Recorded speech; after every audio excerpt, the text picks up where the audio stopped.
पढ़ा लिखा और अनपढ़। एक नदी के तट पर एक विद्वान व्यक्ति आया। उसने नाविक से उसे विपरीत तट पर ले चलने को कहा। उन्होंने कहा, मैं तुम्हें 1 रुपया दूंगा।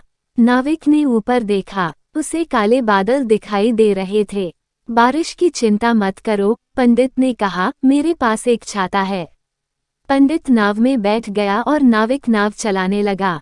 मौसम खराब होने से पहले वह दूसरी तरफ पहुंचना चाहता था। पंडित बहुत बातूनी आदमी था। क्या आप ग्रहों और तारों की गति के बारे में जानते हैं?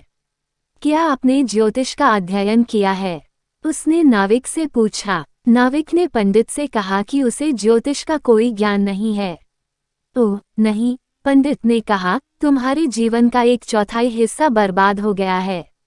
नाविक ने उस पर कोई ध्यान नहीं दिया। वह बादलों पर नजर रखते हुए ऊपर देख रहा था। क्या आपने व्याकरण का अध्ययन किया है?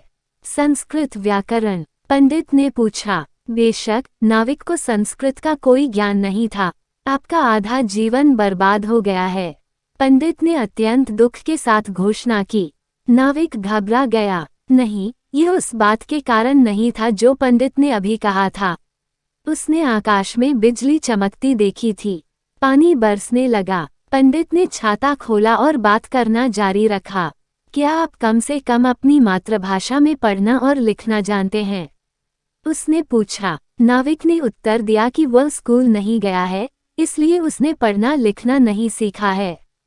पंडित ने कहा, तुम्हारे जीवन का 3/4 हिस्सा बर्बाद हो गया है। नाविक अब चिंतित था क्योंकि भारी बारिश होने लगी थी।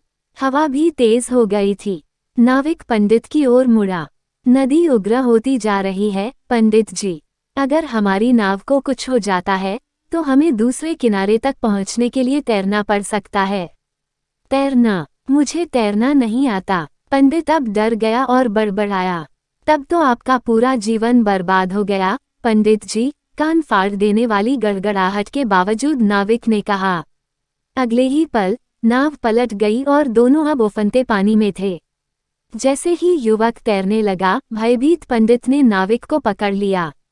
जैसे ही वे किनारे पर पहुंचने में कामयाब हुए, बारिश रुक गई और सूरज निकल आया। कृतज्ञ पंडित ने नाविक को गले लगा लिया।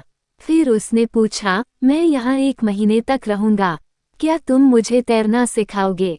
खुशी है सर, नाविक ने कहा, और आप मुझे पढ़ना लिखना सिखा सकते हैं।